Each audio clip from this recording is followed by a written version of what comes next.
Hey, what's up, Battleholics? Welcome back to another episode of RBL Weekly. We've been doing a deep dive into different cultures of roast and roast battle lore. We went to Roast Me with Craig Smith. Then we met a couple champions and the originator, one of the original battlers of the roast battle in Kenny Lion, and one of the original champions in Frank Castillo, the original undercard champion, Frank Castillo. Then last week we went down to the South, talked to Billy Wayne Davis and Radu Bondar, one of the members of the league at RBL Houston. Now I'm going to take you guys into the writer's room, right? This is the first Roast Battle League champion, Ryan Nesen. All the way over there, they know him as one of the most dynamic writers in the game. That's Benji Aflalo. He's created TV shows. He's been in probably, I don't know, how many roast rooms have you been in, Benj? I don't know, for TV and stuff, I don't know, maybe like 4 or 5, I think. There you go, everybody. Jeff Ross calls this guy, he's one of the most sinister writers he's ever met. So this is Benji, this is Ryan. Let's get into it, fellas. Welcome to Roast Battle Weekly. We're going to break down some battles. I know you know what the game is. Benj, this is your first time breaking down battles. Welcome back, man. Okay, can I be very honest? Yeah, absolutely. Okay. Oh, okay. I thought you were like going to break down more. I thought I was going to say the show. Yeah, I was just like, all right, yeah. Do you already hate this? Yeah, no, I hate everybody here. This room is stupid. The microphone sucks. You don't have to be a hater. I mean, you can just, yeah, no, fine. It's coming for your job, Sushi. Oh, man. So before we get into this, you've been seeing Roast Battle for a long time. I was off camera. We were talking about how Benji got into this. He's the reason Jeff Ross even entered the Roast Battle, realm. Back in, I want to say December 2013, you had a battle versus Yasser Lester, who's another prolific writer. And then you guys went at it. And Jeff Ross, because you were battling and you were in one of the rooms, I forget which roast it was, it wasn't Comedy Central, but he had to come see you. And then he fell in love with this thing. And after that, we took off and, became the roast battle. But what makes a great roast joke? I like the tradition of like the old school roast joke where you start off with a compliment and end in something mean. I think that really sort of encapsulates what a roast is supposed to be. So yeah, I think, and that requires some art and requires knowing the person and requires loving the person because you're complimenting them. And then to sort of take that moment and then shit on them. I'd say, obviously, there's a million ways to make fun of someone and have a good joke, but I'd say those are really the best roast jokes, in my opinion. Yeah, and then I guess the subgenre that would be roast battle, right? Like you have your roast joke and your roast of somebody. You're roasting, like a whole dais, and you're celebrating somebody backhandedly with the concept of the roast. But then you tell the roast battle, where it's more of a competitive style thing, right? Where it's like it's you versus somebody else. You guys are the only written thing on stage, and then everything else is kind of like off script. What is that like? Because I remember Benji back in the day describing a roast joke and roast battle not landing, feeling like falling out of a 17-story building. The thing with a battle is, despite how good or bad the joke is, you're very at the mercy of the audience. So I think that's what really makes you even more vulnerable, because even if a joke is great, even if you're doing good and your jokes are great, if the audience just doesn't like you in general because of who you are, not even on stage, it's just that they just decide they don't like you, you're going to do poorly, or you're going to feel like you're doing poorly just because they will laugh at bad jokes at your expense, regardless of how good your jokes are. And that's different than stand-up, right? Because with stand-up, at least you have some time to kind of get out of that. Yeah. And stand-up, even if it's a tough room or your first joke doesn't land, if you're a good stand-up, I think you can sort of ride different waves, go up there with a plan, realize you have to change your plan.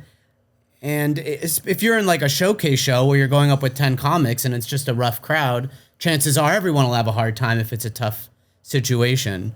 So yeah, I think there's, if you're good at stand-up comedy straight up, I think there's ways to be nimble and overcome a lot of walls that an audience will put up. Yeah, but with roast battle, it's just a tighter window, you're saying?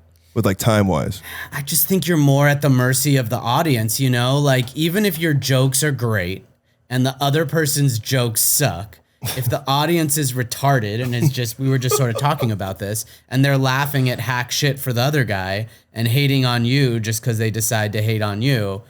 It's sort of up to the audience. And then maybe in your format, the judges can still say, I don't care what the audience is doing. this guy's better. Right. But I think, I think what makes the roast battle and what makes you a battler is sort of being one with that audience's response, regardless of whether or not it's fair or accurate. I haven't heard that perspective before. Have you heard that perspective before? Matt Broussard, I think, described it perfectly to me. He was like, in stand-up, you can either be at a 10 or a 1, but in roast battle, you can be at a 10 or a negative 10, which is like you're going negative. Like if you're just bombing and your opponent's crushing, it's like one of the worst feelings in the world.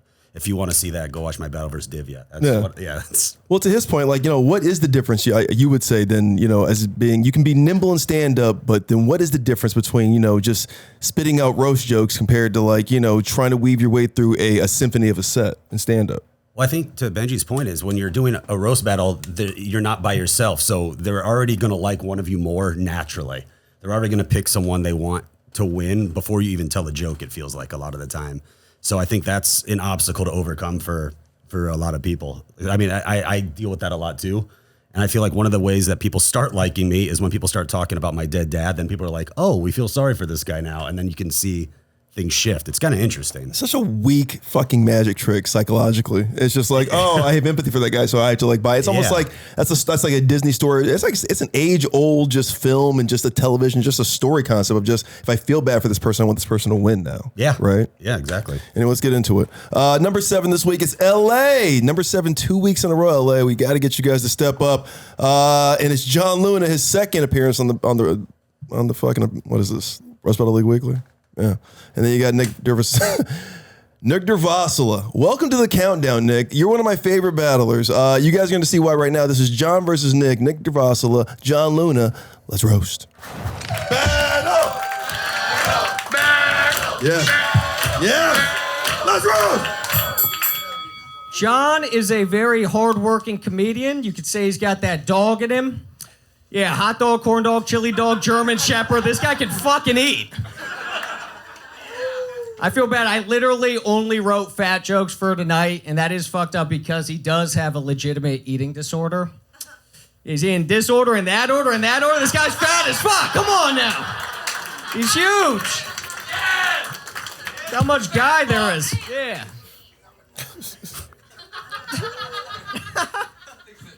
Damn, short and Indian. Dude, some guys, they just have it all.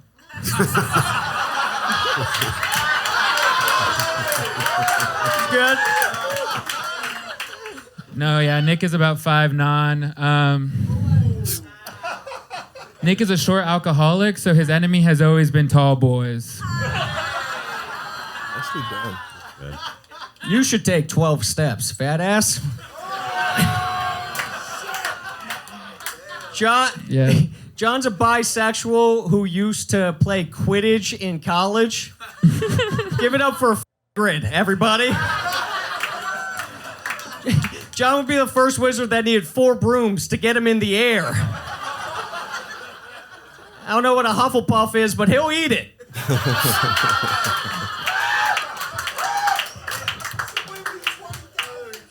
Nick is like Anger from Inside Out if he was inside the head of the Boston Bomber.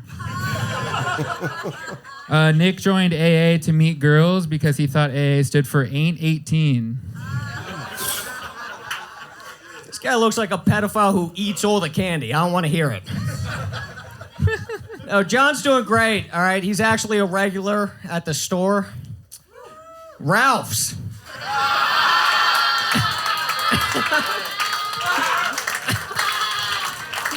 Whose laugh is that in the back? Jesus Christ. Nick looks like a hobbit, but he does want to be a grand wizard. Okay, that's a racist thing. Nick loves to elevate black voices, and by that I mean he loves to do black voice and say the N-word. Hell yeah. All right. You know. Whatever. Tight. John I listen to him a lot of podcasts. 316. So. That is what his doctor told him when John was like, hey, how much weight do I have to lose? Like, John, 316 pounds, all right. A lot of Bible thumpers in here. Okay. That's kind of what you did. Thanks for taking time away from doing mocap for Yoda to be here tonight. Good. What is that? Nick is like Yoda if he forced you to have sex with him.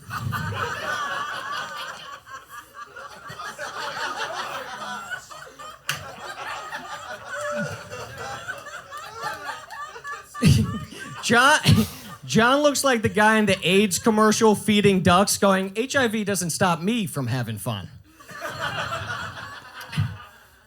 Give it up for my opponent, Tika Mansmala.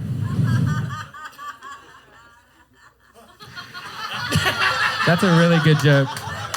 That's good. Nick has been institutionalized 13 times for self-harm, and he also shares a birthday with Margot Robbie.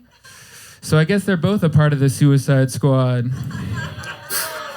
That is true. I used to cut myself. John still cuts himself every night. Another slice of cake.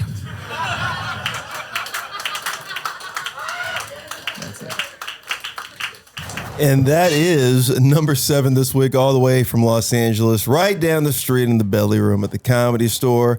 You guys were kind of saying this up top, talking about the audience and what they'll laugh at compared to how they like you. That was a prime example right there. I mean, there were a lot of jokes we've heard in the last 12 years of Roast Battle. Just in roast culture in general, you've heard a lot of those jokes. Disorder, dad order, another slice, Yoda, if he was forced to, there was a lot of stuff that, is your first thought when you're thinking of a roast joke, right?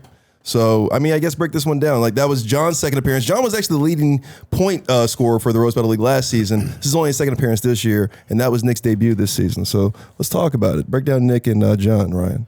I've seen Nick before once at Comic Wars, the other show in town, and he did a really good job. This wasn't a great performance from him, in my opinion. It did seem like when I saw him there, I was like, oh shit, he's coming with like different angles of jokes that were kind of layered and complex, and this was just kind of like a straightforward, you're fat, slice of cake. It felt like they both kind of phoned it in, which is very weird to me, like to do that at the Comedy Store. Like there's other places you could do that at, but why would you do it there? Even John's last joke. He had they both had notes, which is kind of, I mean, if you forget it, I get it, but having it out like basically the whole time to me is just, I don't like that people are starting to do that more and more, because what I've seen from it now is like people are just telling these like 3 and 4 part jokes because they're not having to remember it now. So they're kind of looking at their stuff.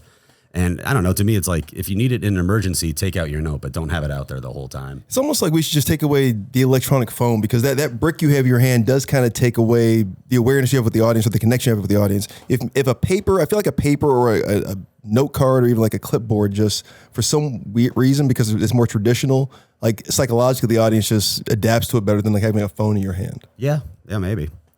What do you think, Benj? It did feel really stiff. That what's the guy, the Indian guy? Nick Dervasula. Yeah, Nick sort of started off with like 2 fat jokes that were both like wordplay, and it's just like, I love fat jokes and have as many as you feel are right, for sure. Yeah. But I just felt like that was super redundant. And if you do find yourself being like, oh boy, I've got all these fat jokes that are wordplay, I would just sort of spread them out a little better. But to sort of just open up that way just felt very stiff. And I think they both felt pretty stiff. I don't know if it was because that guy had his notes in his hand, but like you could even sort of tell when they have their rebuttals ready, because they're like, oh, I'm a drug addict, so I have my drug addict rebuttal ready. Like, it didn't feel whimsical. Right. It felt like you had that rebuttal ready. So I don't know if having the notes there or whatever, but there was definitely like a lack of presence with both of them. Same with the fat guy. John. I could just tell, like, I don't know if it's the paper in his hand, but like his energy is like waiting to tell my joke. Right. You know what I mean? It's not being reactive. It's not listening. It's not reactive. It's not smiling, and it's just not being present. And then it's just like lame. But overall, I'd say they're both pretty, like you said, cookie cutter jokes you've heard before. And I think they should just try a little harder. Like, he had that Yoda joke, and I'm just like, okay, like, do a Yoda act out that's clever. Like, just doing like wordplay is still half a joke in a lot of ways, you know, especially if it's a joke everyone's heard. So, yeah, I would just say like you said, it's the Comedy Store. Like, when I was young at the Comedy Store, you're trying to like trick yourself into feeling like you're a rock star. And neither of those guys were bringing that kind of energy at all. It did feel a little lazy, man, and not just because John's fat, but honestly because Nick runs a roast show in town. They both do Comic Wars a bunch, and John is one of the better roast writers in town. He ghostwrites for a lot of people, so it did feel like they didn't really care about it. The crowd was into it though. I mean, you can see Nick kind of turned up every time he would tell his joke and it kind of landed, but it did feel like it was just the first thing that popped into his head. But I'll say this, and this feels like an LA comedy scene thing. Because all the guys left, right? All your name guys kind of went to Austin or New York or wherever the fuck they went. You've got this young core of scene here. So it's a lot of guys who are addicted to killing, not addicted to the craftsmanship, right? So you're looking to if I can just kick somebody in the nuts, because I know that's going to make somebody laugh, right? A la America's Funniest Home Videos. If I can just get to that point, I know I'm going to win the battle, and then I can and then that'll give me enough confidence to book myself again to get up here and do this again. Maybe there's that, but I feel like that happens a lot in this town where you've got a young scene of everybody who's been doing stand-up for 6 months to about maybe 16 years. You don't have guys who've been doing it for 30 plus years. Like when you go to New York, you're going to have a staple of guys who are we're going to make sure that the next generation is great. We don't really have that here. So you see a lot of this happening. Even in stand-up, I see that a lot. Just real surface, just dick and pussy jokes, or this guy's fat. Let me think of the first thing I can think of, John 3:16. Are you fucking kidding me? That was a joke? I think the audience has kind of dictated the jokes of roast battle in a lot of ways, because I find myself doing it where I'm this is too clever. It's still you know what I mean? And and I've seen it in the last 2 weeks. I've literally seen people get beat by a joke where someone just goes, "He's gay."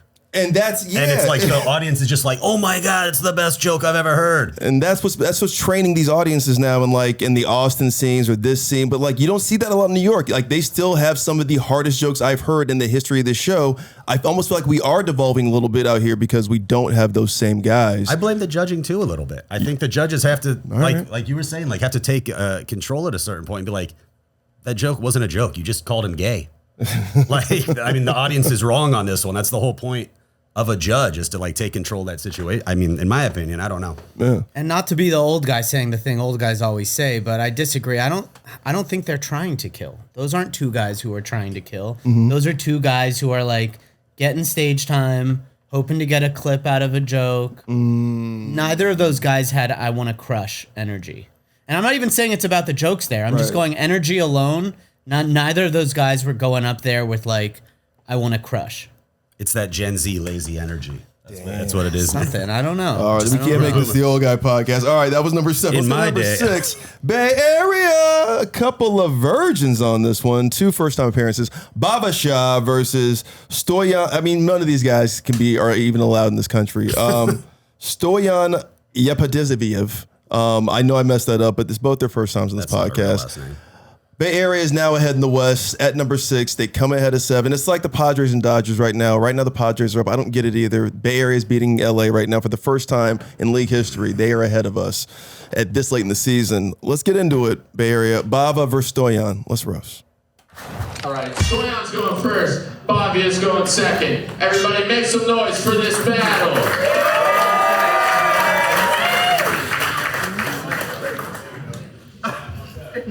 Guys, look.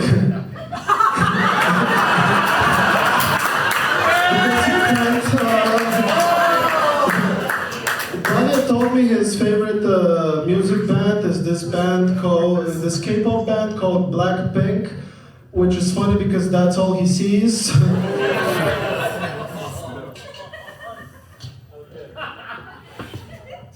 The word Stoyan means survivor in Bulgarian.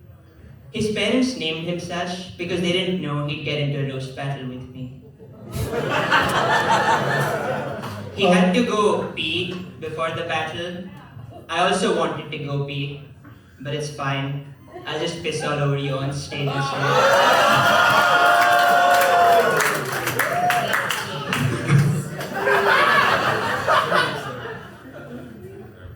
I want to be a gentleman.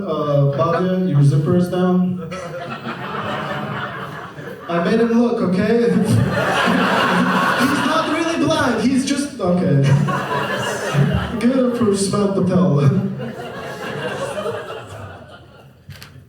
Speaking of zippers, this one time, and this is 100% true.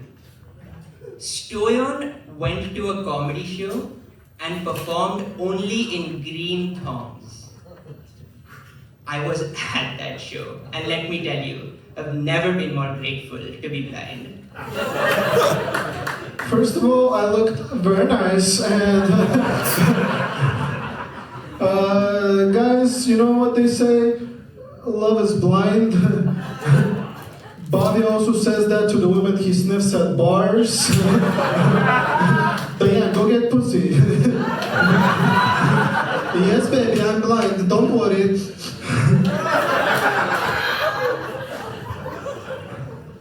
You may look nice to them, but beauty lies in the eyes of the beholder.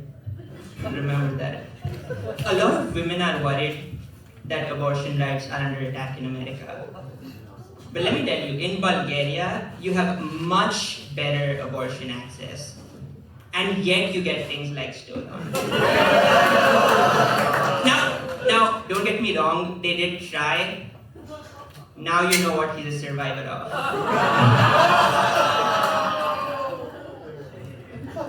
Out of the two of us, I feel like you should have gotten aborted.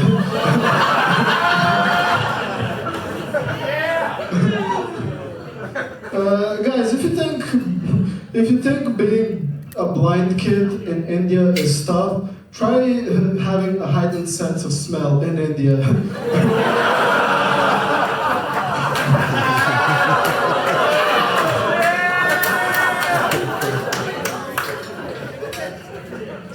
Stoyan and I are both immigrants. Stoyan is from Bulgaria, I'm from India. We come from different countries, but we've come for the same reason. America is a land of opportunity. Ladies and gentlemen, my name is Babasha, and I am a computer scientist at Stanford University. And this is Stoyan, a bank teller at Chase. So white people is not the Indians taking your jobs, it's the other white people. Deport them, not us.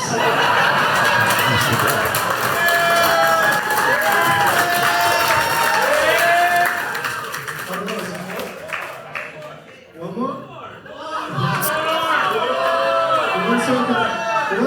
One second. Hello, Yes, is you the didn't see that size? coming. I'll go down, kamikaze. Let's see. You guys shouldn't feel sorry about Bhavya because his family is actually very rich in India. They had a shower. Which is weird because he still smells like shit.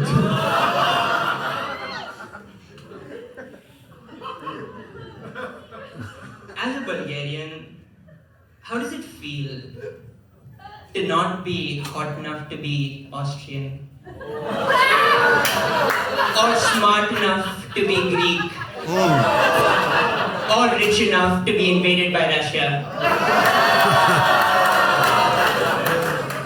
At least my country doesn't have to play cricket, the gayest game ever. That's it.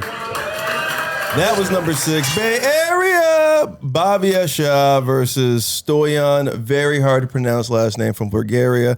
A couple of virgins helping these guys push ahead of LA. They are now number 1 solely in the American West. Let's talk about it. That battle didn't really grab my attention until the end there. I didn't know Babasha was blind. I just thought he was a cool looking Indian dude until they said it, and I noticed the dog there.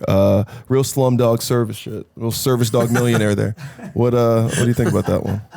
I can't believe that beat John and Nick. I couldn't understand a third of the fucking whole battle. Third world of the battle. Third world of the battle. Yeah, I mean, what I did hear, it seemed like the audience liked stuff. So, but no, that joke about him working at Chase was really funny. I think that was probably the strongest joke for me, just kind of breaking down how much of a loser he is as an immigrant. The geopolitics and the social politics really kind of help Babasha, but I feel like a lot of international people, that's like their thing. They love to just be able to trash us, and then also anybody who comes over here that looks like us, right? Like a Polish person or like an Eastern European. They're like, you guys are like these people, but just not as rich. Well, Bobby looked like a Indian Bruno Mars. Like he looked great, yeah. He looks like that's crazy that the blind guy looks better than the other guy. Like he can't even appreciate it fully.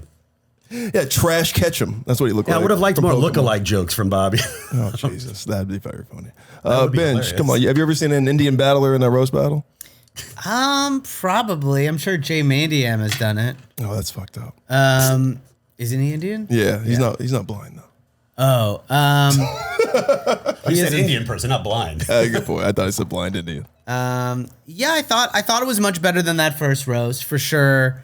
I think the persona of the blind Indian guy, even though that's a curse from God, it's still a persona. I mean, heightened sense of smell in India is a very, very funny just observation, Stoyan. I mean, that's a funny little bit. Yeah, that was. The jokes were better. Both the guys. It was interesting that they were both international. I think it was smart that they were sort of making like political jokes, regional jokes.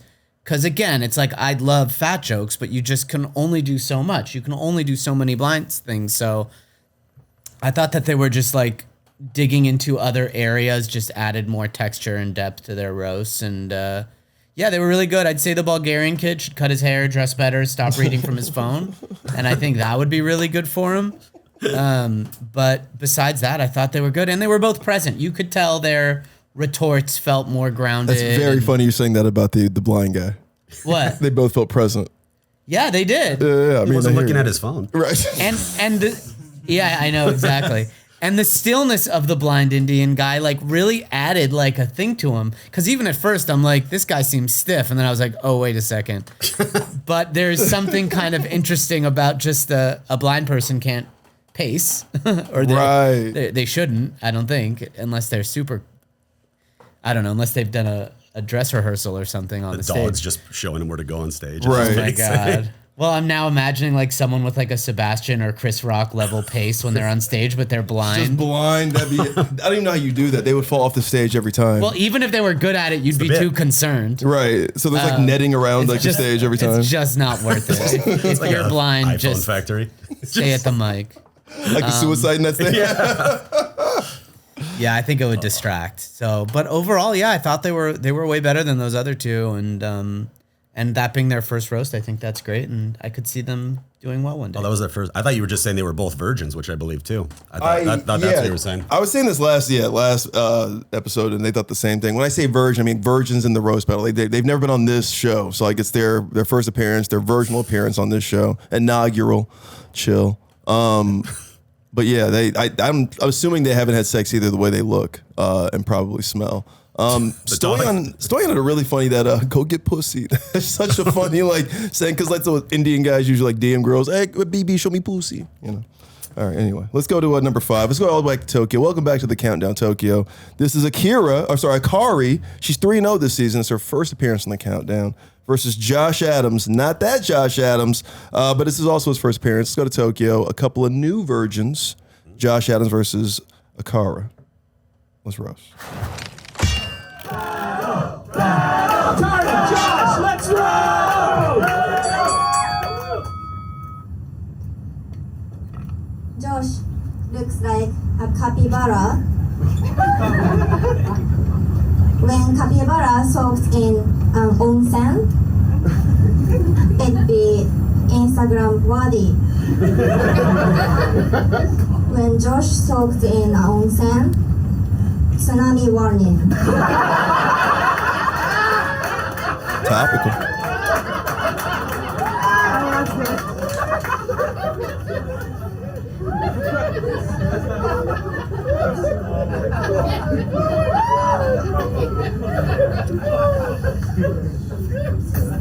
Akari, you always look like you're waiting for me to give you a sock to set you free. I love that Akari looks like she came here straight from the Epstein files. What I'm saying is, Akari looks like a child. I'm sorry. Akari looks like a child's first drawing of a person.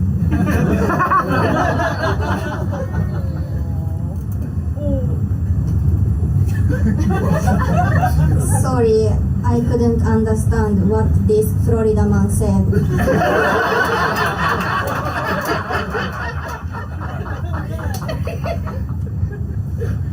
read Josh's bio.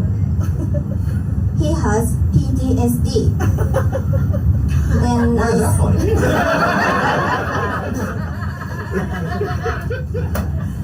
Then I saw his comedy. Now I do too.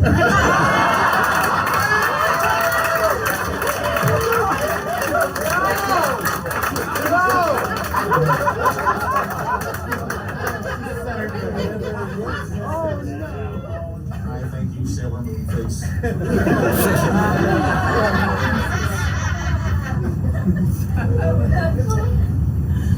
Akari teaches Pilates. I presume in a Tim Burton movie.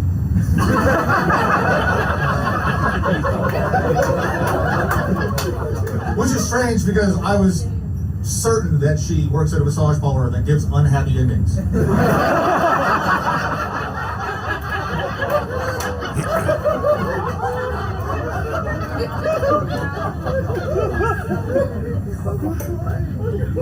Sorry. I zoned out. I was meditating. Josh used to train at an MMA gym. They all said he was an easy sparring partner because he'd gas out in the first round. Yeah, that's true. His wife said the same thing.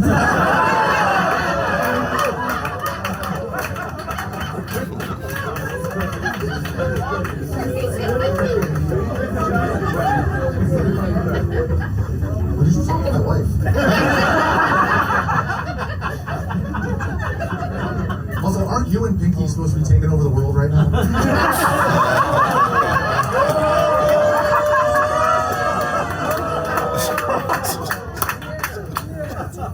Akari looks like puberty went straight to her head. She also looks like the little Asian kid that runs around with Indiana Jones, helping him solve traps. And her head looks like the giant boulder that chases Indiana Jones around. Always trying to avoid.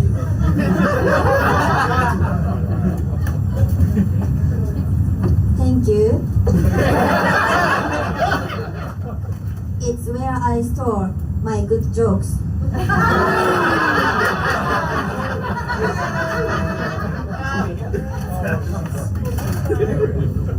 Josh grew up in a trailer park, just like Eminem. Sorry, just eating M&M's.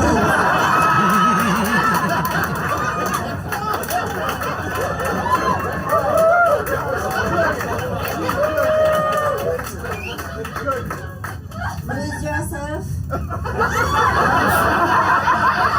No, lose your weight. Listen carefully. You only get one size to know, miss your man's bra. This opportunity comes once in a Walmart. You better.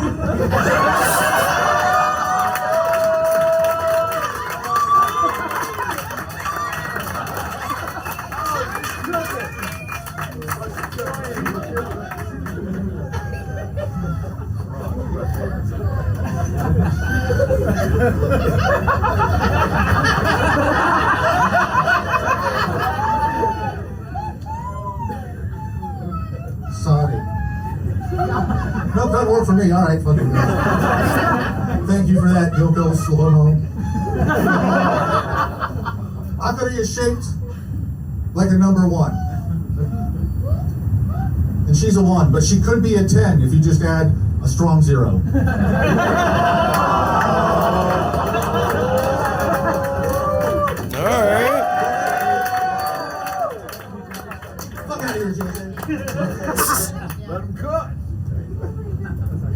Go fuck yourself.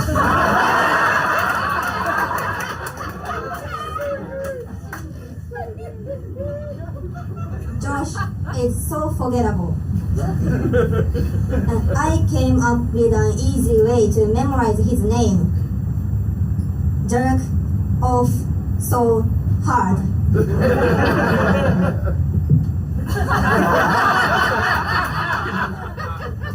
that's my mantra. Also, you look like you lost your hat searching for the One Piece. Akari almost died once. Yeah, she fell off of a wall. She was climbing and busted her head. But thankfully, she was saved by a valiant effort from all the king's horses and all the king's men.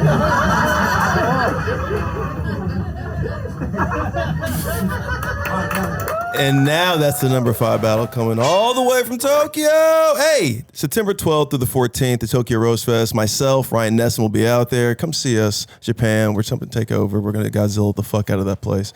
All right. But speaking of Akari, you've been on this countdown, or sorry, this is your first time on the countdown. Welcome to it. Josh Adams, great work. I thought this was so much fun between these two.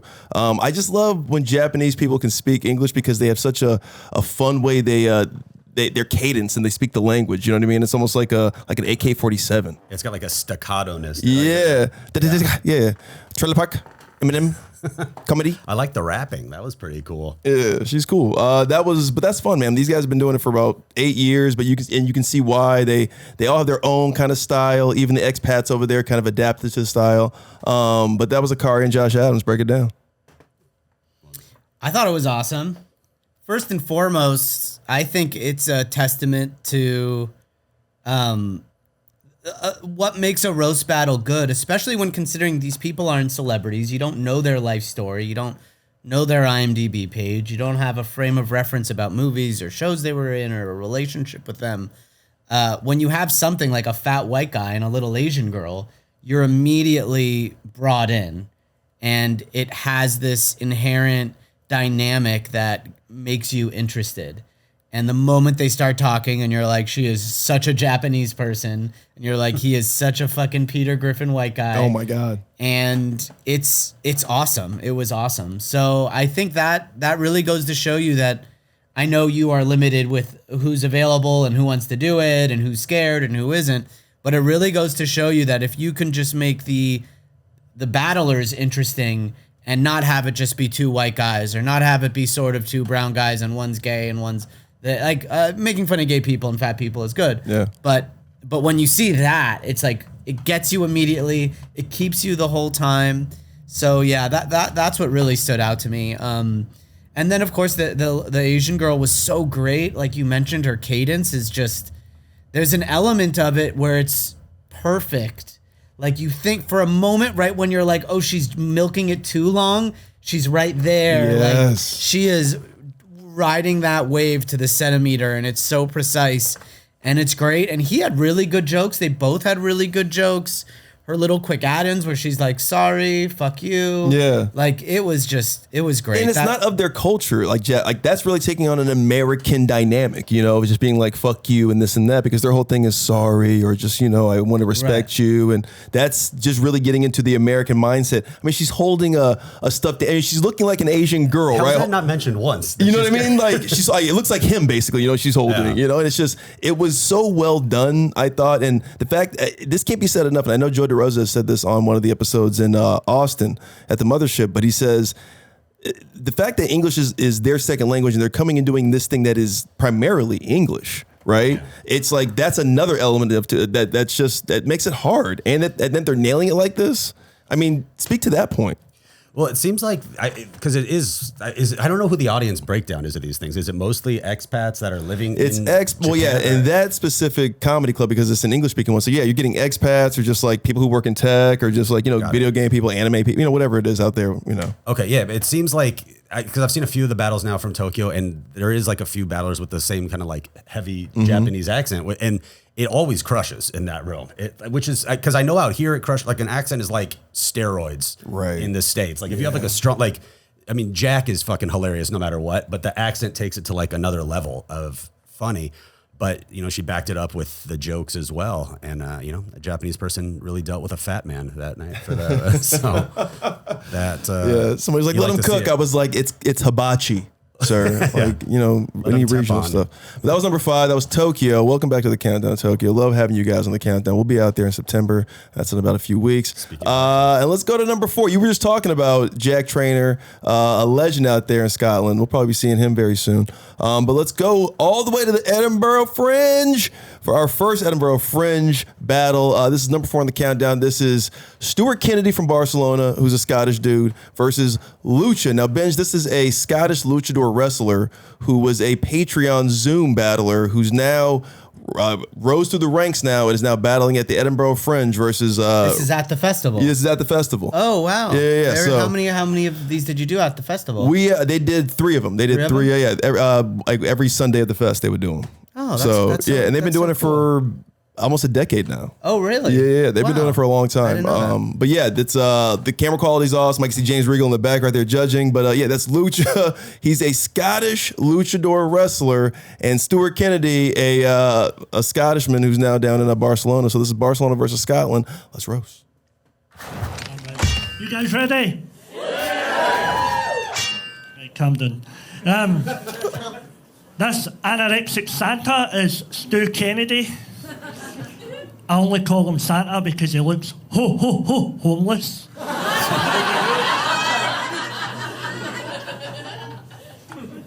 Stu is the answer to the question, whatever happened to the baby in Trainspotting?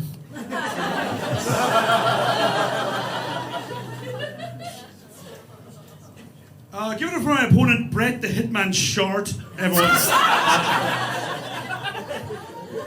I'm amazed you can fucking read me. Guys, this is Lucha DS. Now, Lucha DS is dyslexic as fuck, right?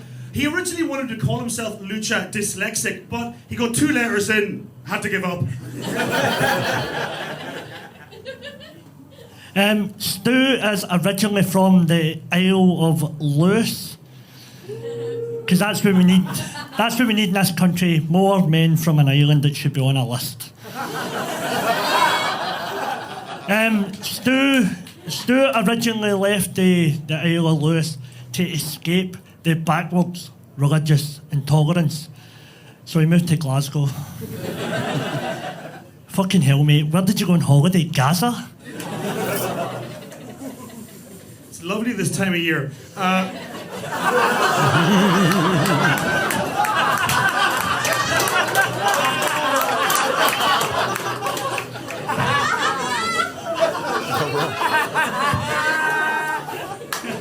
Guys, give it for my opponent, Andre the Giant Dickhead.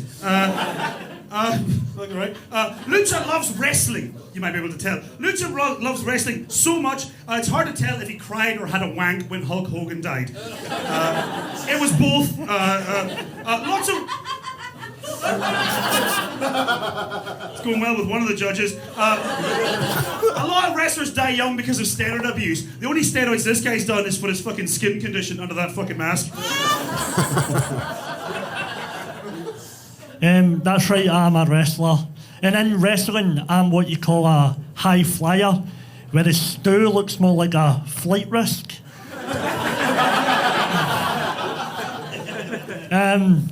Stu very much looks like a professional wrestler, used to be called Bruiser Brody. And for those that don't know, Bruiser Brody was stabbed to death in the showers after a wrestling show. Something that would never happen to Stu, because he's never been in a shower.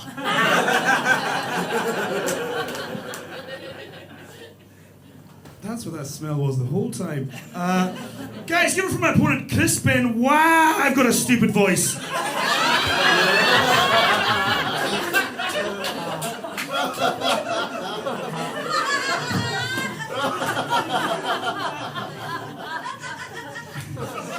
Thank fuck we've got wrestling fans in the audience tonight, because it's going to keep going. Guys, it's hard to tell from the way Lucha talks whether he's just taken a few too many chair shots to the head or if it's just because he's from fucking Greenock. Lucha's had multiple surgeries to help with his speaking, and the most recent surgery he actually had his lower hip implanted into his mouth, which means he literally talks out his fucking arse. Speaking of arses, Stu's dad had prostate cancer.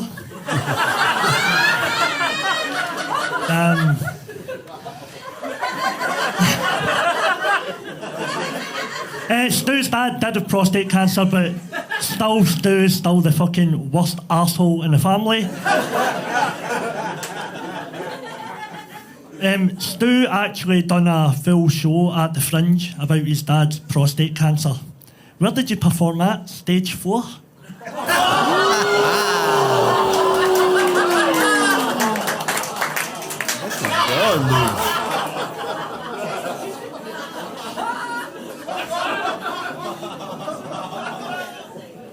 Look, my dad died of cancer. I'm pretty sure your dad died out of fucking embarrassment.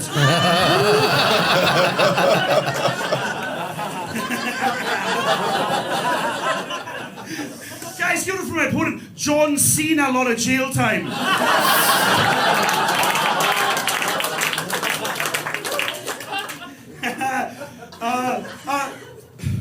Lucha is very talented. He actually learned sign language, because that's the only way anyone could understand what the fuck he was saying. Lucha told me he actually has crashed every single car he's ever owned. But based on the fact that he's from Peron, I don't think he owned any of those cars. Local ref. I was just about to say that. Still funny. Back in Barcelona, Stu runs a comedy night based on Dungeons and Dragons. How fucking cool. Stu likes his women, how he likes his dice. Rarely over 18.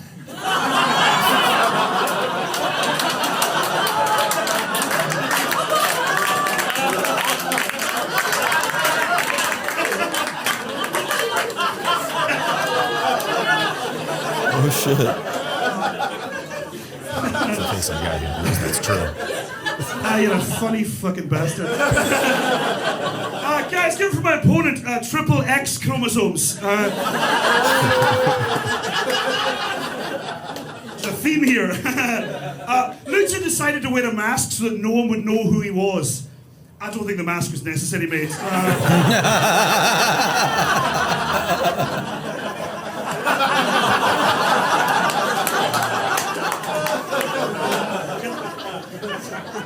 So he actually decided to wear a mask because he was an older wrestling trainee and he didn't want the people to know how old he was. He wanted to pass himself off as being younger, which was a thing that he learned from his time grooming children online. That's us, thank you! Coming in at number 4, that's Lucha and Stu, both second appearance on the podcast this season. Lucha, welcome to the fucking league, man. I mean, all the way from Patreon now, number 4 on the countdown versus Stu Kennedy. That was a lot of fun. A couple of Scottishmen. What do you guys think about that? I thought it was awesome, man. I think that they showed us so much there compared to what we've seen so far. First off, they showed that if you're up there and present and giving your jokes like you like them and you know them, you maybe can have a phone in your hand. You maybe can have notes in your hand because, sure, maybe it was a little distracting at times, but like it didn't really take that much away. Also, it goes to show you that you can have silly wordplay jokes if you're just a little more thoughtful about that part, how you spread them out. So like you don't just come up there and do 5 wordplay jokes in a row. He like opened up all his things with another thing, and then it's like a runner, and it's like, ah, ha, ha, he did that silly joke again, and then he's getting into something different. And pulling from what some of those other international guys did, the Indian and the Bulgarian, the jokes topically were rooted in like international stuff, this and that. Very often in a writer's room, as much as I'm researching the people that we're roasting, I'm thinking about what's going on in the fucking world, whether it's Gaza, whether it's this, and I'm like, sometimes I'll have a Google Doc or even just a piece of paper with just like, what's the fucking joke right now? Like you think about Jeff Ross doing the Kurt Cobain joke right after he died, or you know, every roast there's some hot buttons that people want to touch, and if you can do that well, you want to do it. And so, yeah, I think those guys just really well written, really well crafted, interesting characters. And again, I know I made fun of that guy for the way he dressed. You can look at that guy with the beard. He's not dressed any better, but he's a thing. Like, He's got a beard. He's got a look. He's actually kind of dressed better in a way where it's like Stu is cool. His t-shirt fits him. Yeah. Like he doesn't look like a schlub, even though he's that guy with the beard. He looks like Comic-Con metalhead from the 70s, like 80s. I'm becoming like, a teenager or like early 20s guy, but he's right? not a schlub. Exactly. He's that guy. Yes. And I once saw this thing at, is it Lackmon Fairfax in Wilshire? Yeah. They had, I don't know if you guys saw this or if you lived in LA or whatever. They had a whole exhibit on costumes and wardrobe. And they had everything from like Charlie Chaplin to Superman to Pee-wee. And if you talk to wardrobe people, they talk so much. They had Django. They talk so much about how important what you look like is. And how I hate much that you're saying that. My mom is going to love this. This is all she talks about. The comment sections. Yeah. When you're on stage or when you're on camera and you're trying to convey a character or a story or something, the way you look means something. And look, I look like shit. I often look like shit on stage. I'm not a fashion designer, but you can't disregard, and I get to do that because I'm watching and judging, you can't disregard that it's important and that it's a big part of what you're doing. And it's a big part of the content of what you're doing and a big part of what complements the content of what you're doing and a part of. That, honestly, whatever that is, you just said that whole thing, that makes this one of the best episodes we've ever had. I mean, going to the writer's room, talking about how that is literally the business. You just put the business in a whole nutshell right there. Thank you, by the way. That was huge.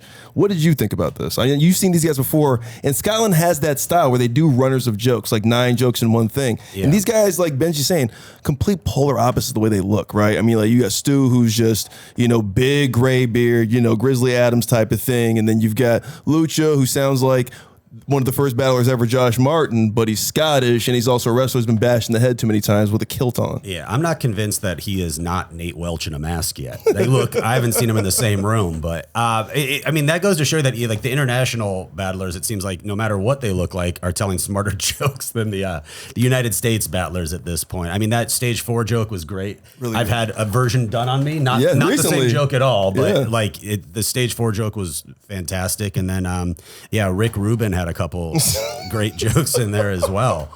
It is a lot of fun. Like you said, they're both present, even though they have their aides to look at their jokes, but they were still in it. They weren't focusing on them instead of listening to the other person tell their jokes. And it looked like they were both having fun up there. It's so important. Mm-hmm. So often in roasts, you need to laugh at the jokes at your expense. You need to look like you're having fun, because when you don't, you look bad. And even if you don't think it's always funny, and even if you don't think it's always fun, you better look like it, because your jokes are dying. Even though you're not saying anything and not telling a joke, the joke you're about to tell is dying when you're up there not looking alive at all. Interesting. Yeah. That is a huge note. Please remember that, young battlers. And let's go to number 3 in the world. Back to Scotland. We're going Darren Cullen with his second appearance on the podcast versus Ava Peroni out there in Edinburgh at the Fringe. Let's roast. All right, guys, this is Darren Cullen. It's really good of Monkey Barrel to put this in the cave room to make Darren feel at home.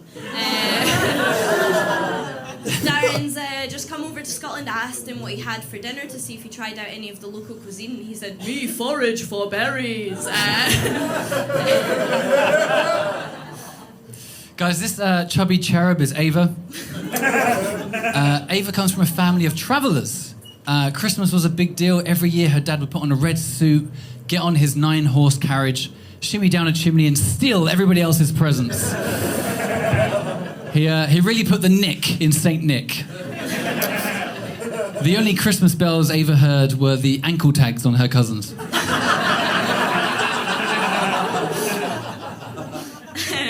When Darren started comedy, it wasn't very good, obviously. People told him, man, just stick in it. And he was like, yeah, stick, me like stick.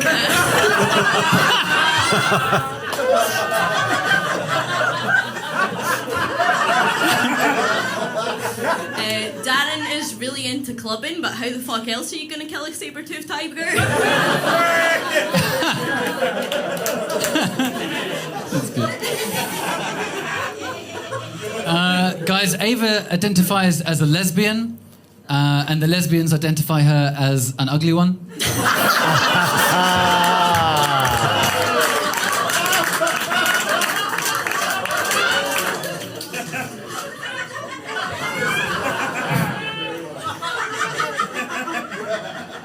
She once slept with a guy who was questioning whether he was gay or straight, and then after he slept with her, he decided to kill himself.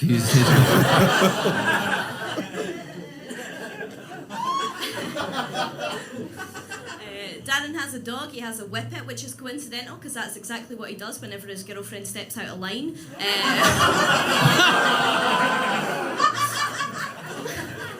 Darren lives in Barcelona. He's exactly the type of fucking English that you just know would correct your pronunciation. Like, no, bro, they only respect you if you use the hard R.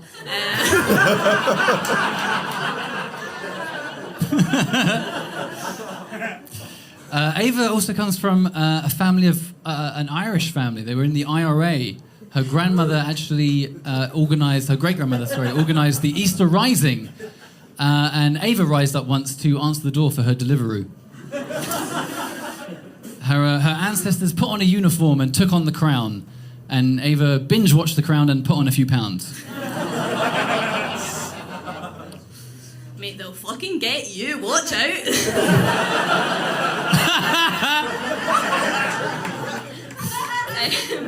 When we got matched for this battle, right, this is a true story, Darren told me, oh, please don't say that I look like Harry Styles. I just hear it all the time.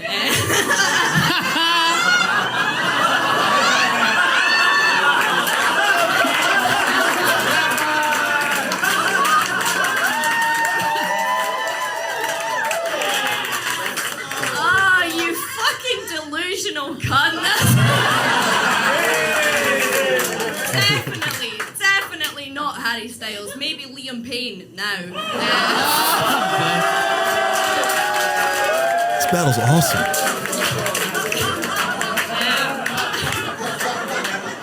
I'll end on this. Darren also put in his bio that his girlfriend is a sex therapist, but if you think about the way that sex therapist is spelled, I think it was actually a bit more of a confession. My girlfriend, Sex the Rapist.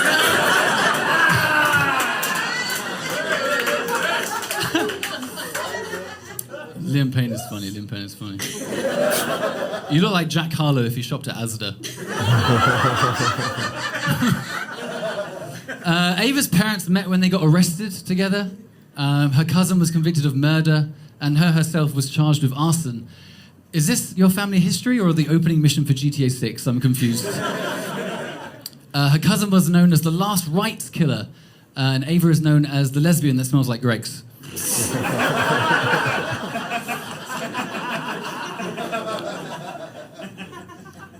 I don't have any more, but I just want to remind you that Harry Styles thing as well. Do you not have a fifth joke? No. I'm going to say my joke. Ava had a rough childhood growing up. Some girls were playing with dolls. Her family were just on the doll. But her favourite game growing up was they'd get her 4 cousins and they'd put one in each corner.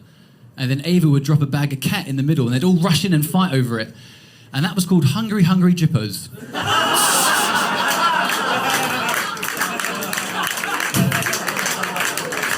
Nice, a little regional slur there at the end. Sorry, did someone say there's a bag of cat somewhere?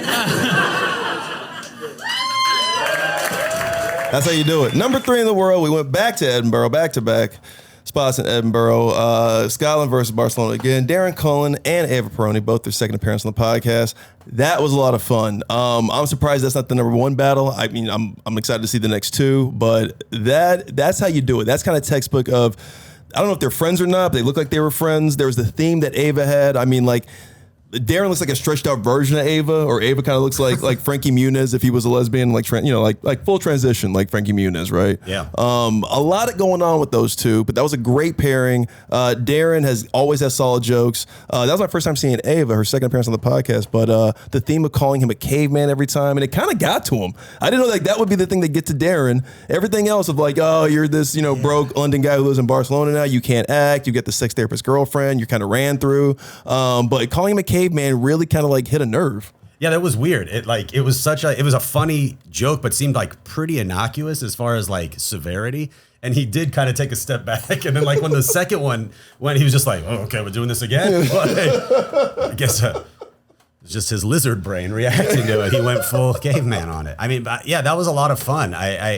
It sucks that she didn't have a last joke because she had put on such a strong performance. And I don't know. I mean, the battle was great, and I don't know how the results turned out. But I think if you don't have the full set of jokes, it should be an automatic DQ. I mean, probably. Yeah, I don't think she won that. Yeah, I mean, who knows? Yeah, but I mean, I think joke for joke, she got bigger laughs in that battle. Yeah, I mean, like pulling out, with no joke at the end. I mean, it's almost like you're omitting it on the SAT test. You're just like, all right, I don't know this one, so I'm just going to let this one go because I think I probably nailed these other four. And even her just saying, like, I don't have a joke, but can I remind you of the Harry Styles thing?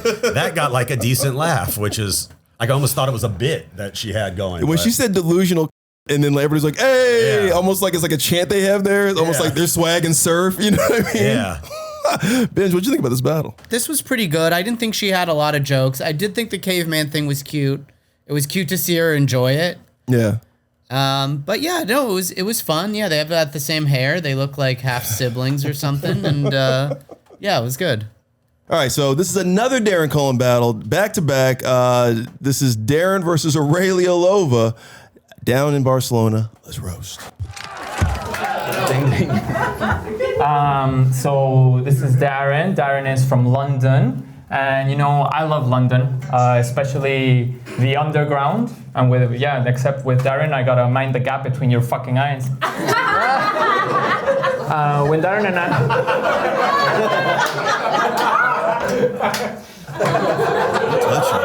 When Darren and I first met a while back, he came up to me and said, like, hey, nice to meet you. And I said, sorry, I don't have any change. That's crazy. Guys, this is Aurelio. Do you need a moment? This is Aurelio. Aurelio Lopez Malo Vasquez de Lara. Yes, or gay for short.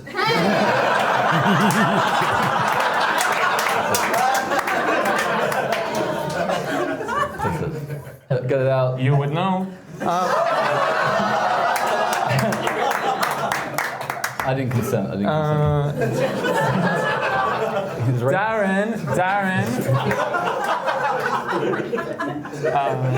Darren went to drama school, and he was top among his classmates and bottom amongst the teachers.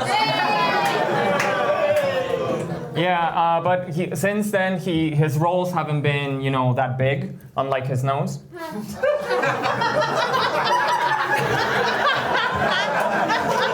Never in my life. But I noticed, Darren, his last name is Cullen, which is the same last name as the vampire family from Twilight. So I think actually you would have been a perfect fit for Twilight, because your acting is dog shit.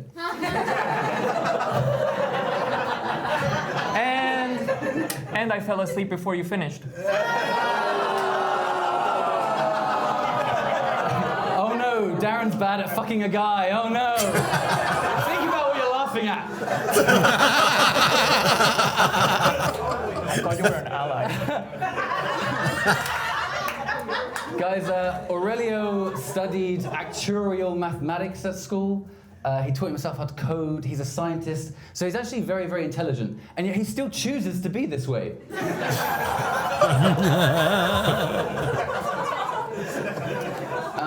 When Aurelio was born, he was born with a hernia that pushed his intestines up into his lungs. So technically, he's been full of shit his whole life. So Darren is a gentleman. Yeah, he still likes to hold the door open for women when they walk in the room and hold it shut when they try to leave.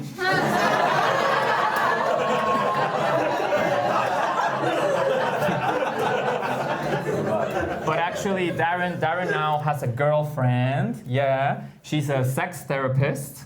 Yeah, so Darren's gotten really good at leaving the money on the table. Yes.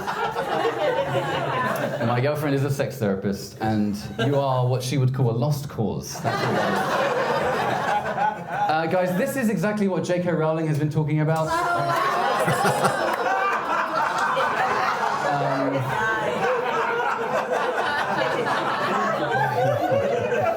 Aurelio's mum is an alcoholic, but I mean, you would be, obviously, that makes sense.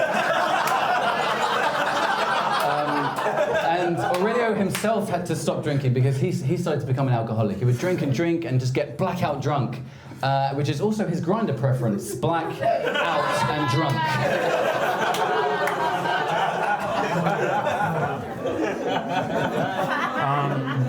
Yeah, thank you, Sirius Black. I mean, serious hatred for blacks. Darren looks like.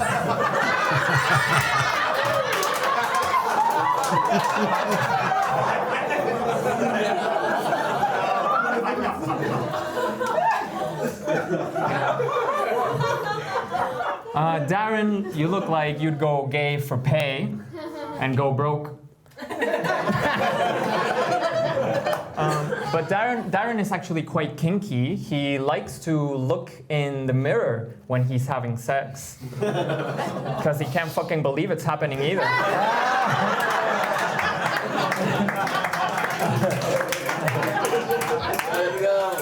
Guys, this gay-ass raccoon is called Aurelio. Aurelio grew up, he lived in a very posh part of Mexico. His family are middle class, and he's had a housekeeper his whole life. And I was like, wait, what? Mexicans and housekeepers are two different things?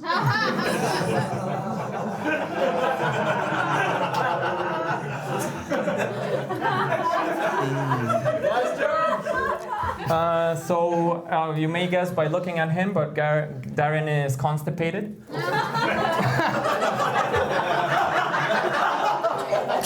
But he's found that one of the things that really helps him is when he gets his ass eaten for hours. Because his other kink is blackface.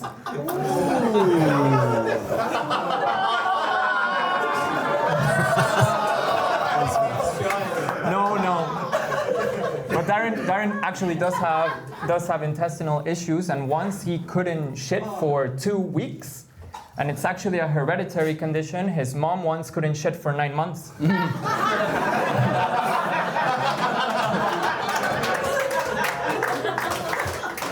I think it's really good to see that Jared Leto has accepted another AIDS role. At least I'm getting roles, Bob. You can see me at a McDonald's advert coming soon. Aurelio grew up in quite a conservative religious city, but now the only commandment he follows is "Thou shalt not spit." His dad is also a scientist. He told me that his dad invents things that nobody ever wanted, and that is why Aurelio is his proudest achievement.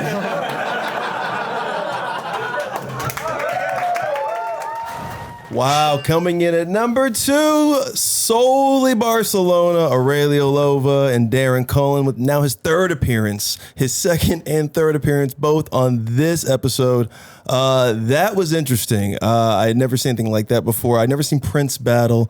But it had a couple of my favorite things. I love gay Mexicans. They're my favorite gays and Mexicans. And seeing Aurelio move all the way over to Barcelona, where they don't hate homosexuality as much.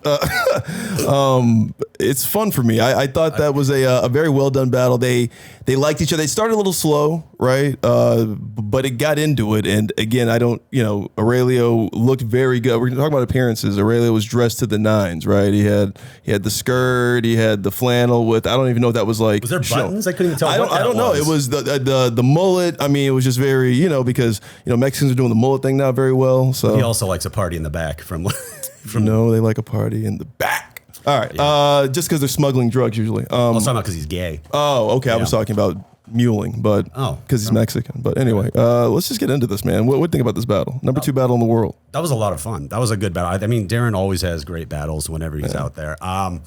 The things I didn't like at the beginning were when Aurelio was like, he was making like, he's got giant eye or gap. Like it doesn't come off to me at least on screen, like giant eye gap and big nose, which got a laugh, but I'm like, Darren's like objectively a good looking dude. And I don't understand like that approach. Like it seems like it was written for somebody else almost. Gays really do kind of like they pick you apart, right? That is true. Yeah, that is true. I guess it's hard. I mean, and to have that being done to you by a guy wearing glittery eyeshadow is got to be pretty. It's got to feel bad. That's like Prince beating you on the court. You're just like, I can't believe this 5'3" guy just put me in a blender. Yeah, that's true. But it was a very entertaining battle. I think I'm trying to remember one of the jokes Cullen had that was just like pretty fucking brutal, and I was like, that was a joke. But yeah, no, it was a lot of fun. He's great at this, and Barcelona seems to always have really good crowds as well. And they were edging on the race stuff a little bit. I mean, like obviously they had a black judge, Black Esther. Shout out Esther. What up? I'm the only person that can call her that. Please don't everybody call her that. Sorry about that, Esther. If people are doing that to you, but I do like that stuff. That sounds so cool, Black Esther. Right? I have to take back some tweets. Doesn't that sound like a cool band or like a cool something? Black Esther. Black Esther sounds cool. I won't call her that if I'm not allowed to, but it's our band name now. As a combination of words, that sounds cool. Black Esther's a very, very, very fun thing to say. Whoa, Black Esther. Here, let me just get into this because I know we were kind of talking about it off air a little bit, but I did say the gay Mexican thing, and I don't want Aurelio to feel some type of way because the reason I'm saying that and being a little inflammatory about it is just because we talk about this a lot off air when it comes to race or xenophobic or just tribal or generalization of stereotypical jokes and just homogenizing everybody and how that feels to be the subject of that, right? When people target you online for being Jewish, or people say like, "Oh, there's another black guy on the podcast." Really, Moses? Like you're the only, like whatever they say, right? Like how do you guys feel about that? I know we talk about that. We actually wrote a show about it, right? You and I. And that's just a flex, everybody. Damn, but it's humble brag, right? Yeah. Fox picked it up and then they dropped it because of the pandemic. But anyway, talk about that a little bit. Just I know it does rile you guys up. I know that because we've had conversations about it, both, all of us, when it comes to the, people talking about the Jew stuff or the black stuff. You guys don't talk about the black stuff so much, but let's just talk about, how that feels to have somebody kind of talk about your tribe a little bit, or just kind of talk about who you just grew up as. Like it's not Aurelio's problem that he's, Mexican from Mexico and also, homosexual from homosexuality, right? Like I'm also an American who happens to be black. So I have that thing going on, that social handicap. So talk about how that feels when people like direct those things and maybe just kind of just lean into those and you're like, I don't really like that, but I kind of have to be consenting to that. Yeah, I mean, I don't have a problem with the jokes themselves. I just have a problem if it's not clever or if it's just overdone. Like, I mean, I know what I'm doing. I'm going in here to do battle with somebody and we're having fun. But yeah, it is when it's online and then it's like people are like, "Oh yeah, you're a baby killer." I'm like, first off, I don't have any family from Israel. I've never been to Israel. Like my family's from Europe. So I mean, it's just like these cheap kind of, I guess it is. Yeah, it's just like you want better jokes. I want better jokes. Is all. I'm a purist of comedy. Is all I'm saying. Like, well, these people are purists of race. So I mean, that's what. Yes. It's kind of the same thing. And I'll be honest, I don't get it. I'm not sure if we're a race or religion either. So I understand. Be mad at us, but yeah, it's just be smarter about your anger. I like that. Because I feel like that's what it is. It's like, I've heard all your black jokes. I've heard all your, it's like, we just need you guys to be better. Like, stop going into the internet or chat GPT. Come up with something original and give it to me. Like, if you're going to fall flat on your face, like, give me a really bad joke that I know you wrote, not something like I've heard, let's just go back to even, Nick's like disorder, dad order. Like, you just got to be a little just below the surface, kind of like Hitler would do. Like, if you heard a super good black joke right now, like super racist, but it was fucking original. Oh, man. When I heard the Mondays joke, it's a classic, and you can look it up yourself, the Mondays joke. But when you first hear that, you're like, that's what I'm talking about. I never heard that before. Yeah. You have to work in a restaurant to know what that means. Or just live in Boston or the East Coast, or just around white people, really, who don't like black people. Like when Shalaka did that great joke about the numbers on my grandma's arm. That was like, I was like, fuck, there you go. That's like the best take of that I had ever heard in roast battle. And that's kind of what I think we got into this for. I know that's what I like, we do this podcast for, and we do this thing for, because we're just joke geeks. We love the joke, and if you can be clever and also like make a killer punchline out of it, because Broussard says that too. Matt Broussard says, I think we fall in love with the cleverness of the joke and not like what it's supposed to be, which is a killer punchline. Like at the end of the day, you want that thing to hit really hard instead of just be like, oh, that was clever, I like that. What's the next thing? Because that's like an appetizer. If it's clever, you need something that's gonna like quench your thirst, or stick to your ribs a little bit. But Benj, please dive in here. I think every joke is fine. I think you can make fun of everybody. Jewish jokes don't really bother me. I think it's like anything. If it's a bad joke, it's a bad joke. If it's hack, it's hack. But if it's a good joke, then it's fine. Yeah. All right. It's just the comments online. You're just like, fuck these guys. Just like anti-Semites online. How do I feel about it? I mean,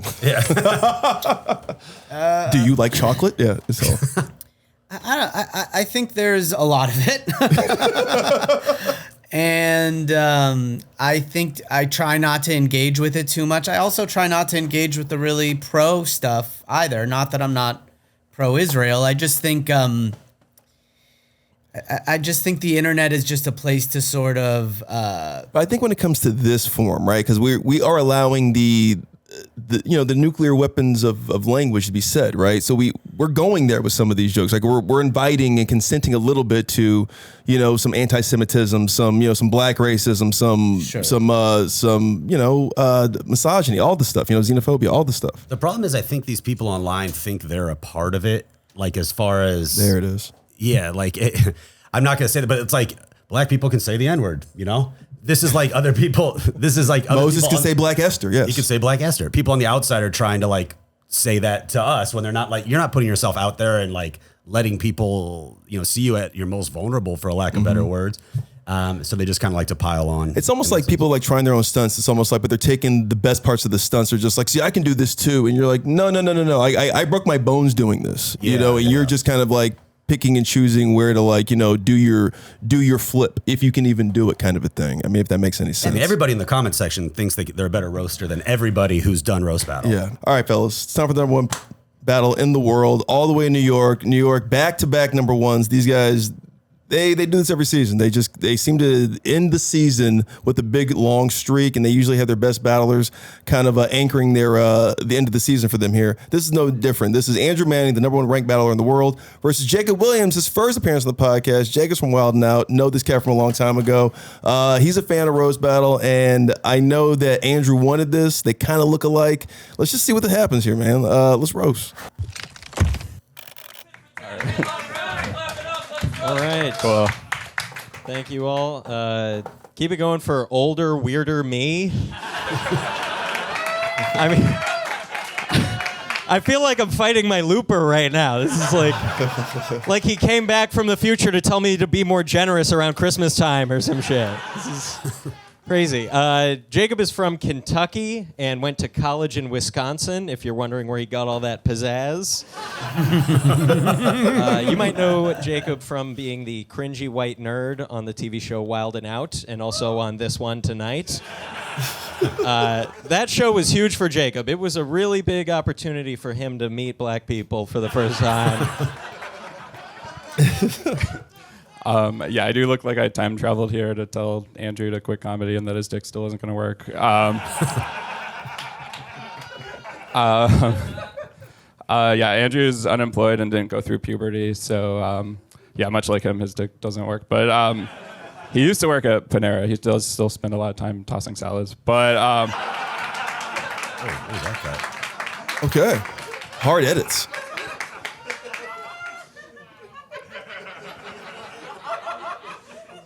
Jacob, I'm glad you made it here. I think you were supposed to be on the last battle. Jacob, please shave. You look like Divorce on the Spectrum. No, Jacob actually sees a lot of women who say they can fix him, neurologists. Jacob actually told me he slept with 56 women. Ladies and gentlemen, give it up for Jacob Williams. That is what's known as an uphill battle. For him, for this guy, that's like 10,000. Or for Dan, that's like 57. Unfortunately, this is true. Jacob can only fuck girls who have brain damage. I know, that sounds mean, but that's just how hard he has to hit them.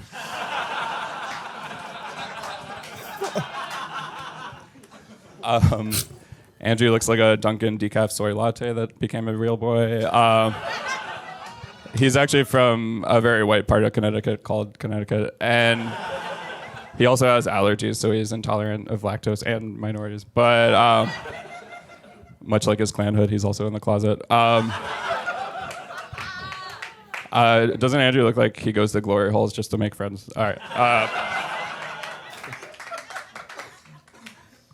Does it work? Tell me my future and I'll stop going. My knees are sore. It's always a dude.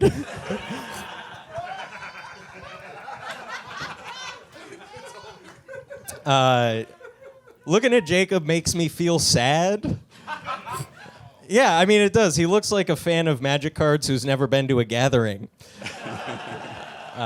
Jacob is Catholic, which is why he looks like he used to say Heavenly Father a lot, specifically when a priest asked him, "How does my cum taste?"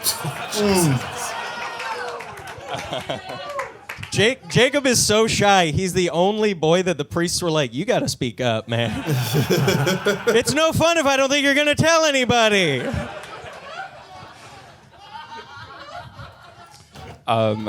Andrew has asthma, so he has trouble breathing, much like the sex workers he strangles to death. But no, obviously he doesn't have the upper body strength for that. But he does overeat and has asthma, so he spends a lot of time inhaling. But I guess actually Andrew's had sex with a surprisingly low number of people, considering how little he cares about consent. But the only time a woman has called him the one is in like a police lineup.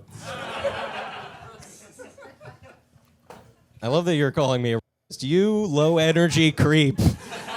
You seem like you could roofie a woman by spitting in her drink.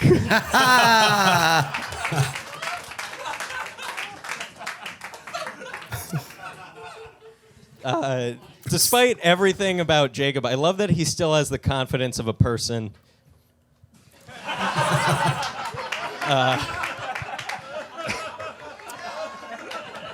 No, Jacob, I mean, he's very funny. He's very good at stand-up comedy. He has a special on YouTube with 300,000 views. And from those views, he's made dozens of fans. No, really. You should go watch the special if you're having trouble sleeping. Seriously, I mean... he called his special Unemotional Roller Coaster because something was already named Mr. Robot. Unemotional, obviously, because of his vibe, and roller coaster because after 2 minutes he wanted to stop. Also, if you're having trouble sleeping, you should accept an open drink from Andrew after the show. But anyway, Andrew plays pool. His brother was a drug addict, so they're both obsessed with hitting an 8-ball. Actually, Andrew is jealous of his brother for having multiple personalities since he doesn't even have one. He did have to take a break from practicing smiling in the mirror to be here tonight. Jacob is sober. I know, you're like, what? He seems so fun and crazy. No way. It's funny that you made fun of my brother's addiction because Jacob was addicted to Connect 4. Yeah, he could mean the game or he could mean something more masculine like watching 3 guys fuck his girlfriend. He also said he was addicted to Tetris, I assume because he identifies with the characters.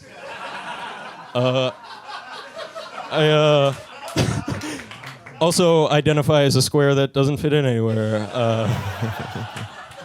Sometimes I also feel like I embody a huge L. Yeah, in Andrew's dating life, he's also connected with a lot of 4s.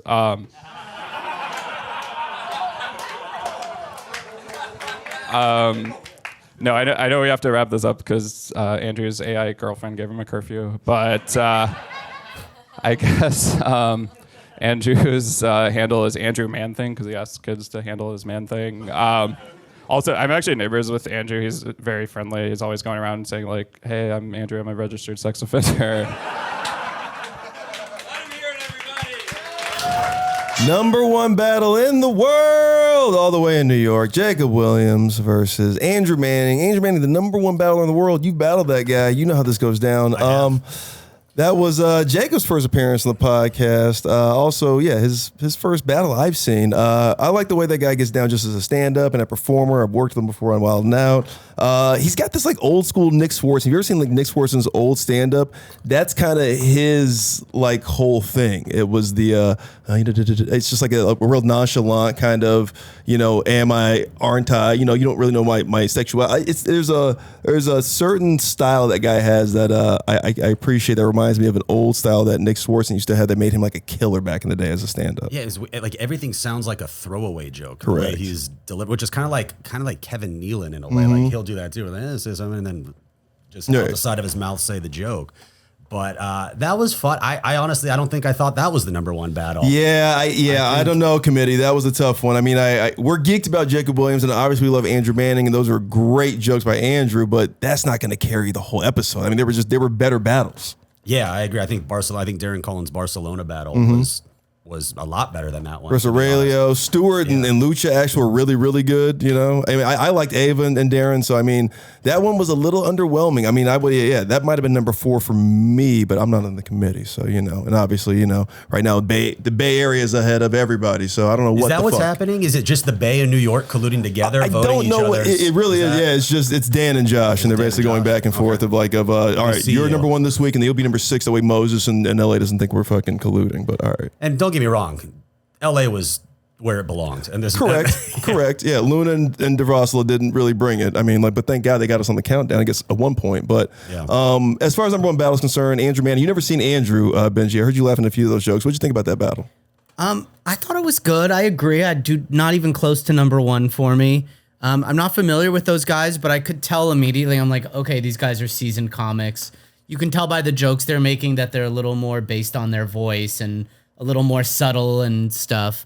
I thought with the blonde guy, I loved his character. You're absolutely right. But I think in the case of him, having the no cards was taking away from his character. He's looking down. So you lose the fun of his low energy and his skittishness because it's going to the cards. Right. So I think if he had a little bit more of that, of looking up or looking at those really quickly, I think that would have really helped him and been more connected. Yeah, and maybe let him play with his character because clearly what makes that guy so funny is that funny character. He's it's great. I enjoy listening to that guy talk.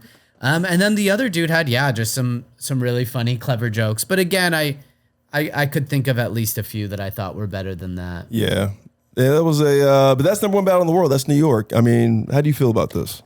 I mean, I think Andrew's a fantastic writer. I think. I battled him, a couple months ago, and he mopped the floor with me. So it's he's very good at this, and there's a reason that he's undefeated now for 2 seasons, I think. Yeah, he's 15-1 all time. He only lost to Jay Yamaki in the championship last year. Yeah, and it's definitely not his best battle. Unfortunately, his best battle was against me, I think, as far as the preparation. Like he didn't have any cards. He had cards in this battle, which he does in most of his battles. No, I think it's weird. It's like you can see with the New York guys when they respect somebody, it's almost like I felt like Andrew was holding back a little bit. There was some jokes he went there, but he didn't really, because it's like he still probably wants to work with Jacob. You know what I mean? So he didn't really take it all the way there, it felt like. And he had the no card, so maybe he just doesn't know him as well. I feel like if he knows a guy, he doesn't really need them. But if he doesn't know a guy too well, and I don't know if they're friends or not, it just felt like, you're right, the crutch was there with the no cards. It wasn't a phone.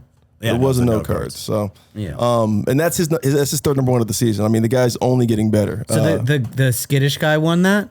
I don't. The other guy. Yeah, the other guy won. That's won. what I thought. Yeah, Okay. But yeah, we're 2 months left in the season, everybody. You got the Bay Area ahead now. Sorry, 2 months left going to September into October. We have 2 months remaining with Bay Area ahead now. 105 beating LA right now, a half a point, 104.5. Austin 51.5, Denver 14.5. Denver, I love you guys. Please get a venue or tighten down with your venue. LA was the worst roast. Yeah. Do people suck here?